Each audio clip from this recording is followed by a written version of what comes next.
A história se passa no nosso mundo com uma única diferença, é que magia é real. Eu tenho a impressão que eu já li essa sinopse, pelo menos já teve algumas sinopses que eu li que começa exatamente assim.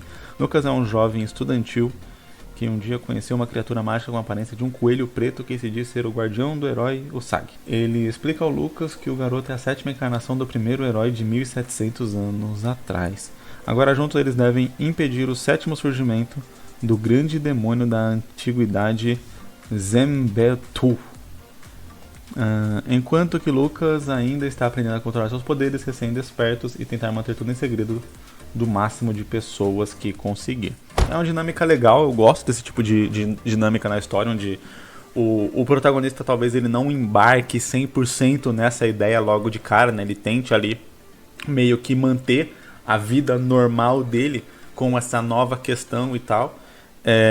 Eu acho que geralmente quando histórias têm esse tipo de modelo, um padrão de tema é a questão da vida dupla e tal, e de como conciliar a vida dupla, de fazer escolhas, de sacrifícios. E eu acho que é o tipo de tema que aqui também poderia ser trabalhado, né? Eu acho que daria para envolver o Lucas em várias situações de comédia, onde ele, né, primeiro recusa ali essa questão de ser o herói e tal, porque ele tem ali objetivos muito claros na vida dele, e eu acho que isso é importante aqui para esse personagem, né? Muitas vezes como assim, a minha história é focada no personagem que ele vai enfrentar o demônio, e aí ele é um estudante e tal, e aí pelo foco da história, né, pelo que o autor imagina como foco da história ser o lance de um personagem com poderes que vai enfrentar um demônio, ele gasta muito mais tempo pensando nessa parte na história do que na vida pessoal do personagem. Só que se ele é um personagem que, como aqui diz no final da sinopse, ele tem esse interesse de tentar manter o padrão da vida dele, então desenvolver essa vida normal dele é tão importante quanto desenvolver toda a parte mágica da história. Minha gata querendo cheirar minha xícara de café. Enfim. E aí, nesse sentido, é importante desenvolver pro Lucas, né? Aqui ela tá vindo pro meu colo agora, que vocês não conseguem ver, né? Deu pra ver aqui, ó, o rabinho dela. Enfim. Desenvolver aqui no Lucas quais são os objetivos dele, por exemplo. Eu quero passar na faculdade, eu quero fazer faculdade não sei o que, meu sonho sempre foi, não sei, ser engenheiro, sei lá, alguma coisa desse tipo. Então assim, ele ter objetivos muito claros nessa vida pessoal dele que contrastem com essa vida mágica, para que realmente a temática seja o lance dos sacrifícios. Tipo, beleza, eu quero ter o meu emprego, eu quero ter a minha vida normal, só que talvez essa outra parte mágica, ela é mais importante pro mundo, porque seria egoísmo ele simplesmente escolher ali aquelas coisas que ele quer para ele mesmo, em detrimento de coisas que ele precisa fazer para poder salvar o mundo, então o famoso bem maior.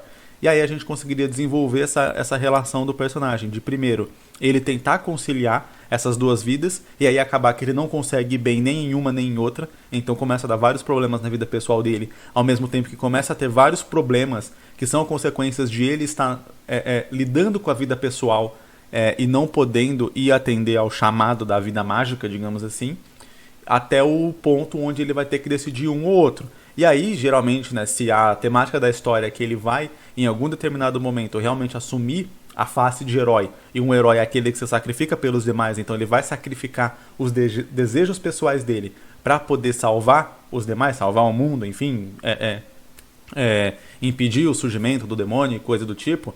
Então a gente faz um contraponto com esse final da história logo antes, que algum determinado momento, ele vai desistir de ser o herói, vai tentar viver só a vida normal dele, e a partir desse momento, ele vai começar a ver as consequências, só que agora ele tem noção das consequências que estão acontecendo por ele não estar assumindo aquela faceta de herói.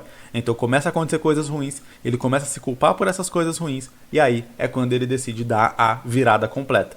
Então geralmente, né, em várias histórias, a gente tem essa questão de como a gente trabalha a narrativa da história em termos de curvas dramáticas. Então vamos lá, se você tem uma história onde o protagonista vai vencer no final, geralmente você tem que fazer ele perder antes. Por quê? Porque é a perda que vai fazer com que pareça que está tudo perdido, pareça que ele não vai conseguir vencer. É você jogar a história num ponto onde fala como que ele vai sair daí, o que vai acontecer, e aí você conseguir surpreender positivamente depois. Se você vai fazer um personagem perder no final, é importante que você faça uma ideia de falsa vitória, né? Ou seja, ele pareça que vai vencer para que depois tudo esteja perdido no final.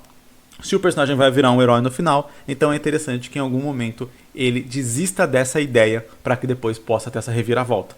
Depois que você meio que entende um pouco desse conceito, você começa a perceber eles nas histórias e tal, fica um pouco mais previsível, porém é algo que funciona muito bem, porque se você não fizer isso, você mantém a história muito reta, muito contínua, muito sem reviravoltas, sem puxadas. Imagina o que faz uma montanha-russa ser uma montanha-russa, ser emocionante. É o fato de uma hora ela tá subindo, outra hora ela tá descendo, outra hora ela tá virando de ponta cabeça, outra hora ela tá correndo, outra hora ela tá lenta. Se ela ficasse sempre reto, se ela fosse um trilho reto, bate no microfone, se ela fosse um trilho reto, que mantesse a mesma velocidade, não ia ter emoção nenhuma, não ia ter empolgação nenhuma, não ia ter nada. É exatamente a quantidade de coisas diferentes que ela faz e mudanças de velocidade, de trajeto, entre várias coisas, que faz com que ela seja emocionante. Porque você vê aquela descida, você antecipa a descida, e aí chega a descida, você se emociona. Depois você vai para uma subida, a subida é lenta, a subida é suave, ela é tranquila.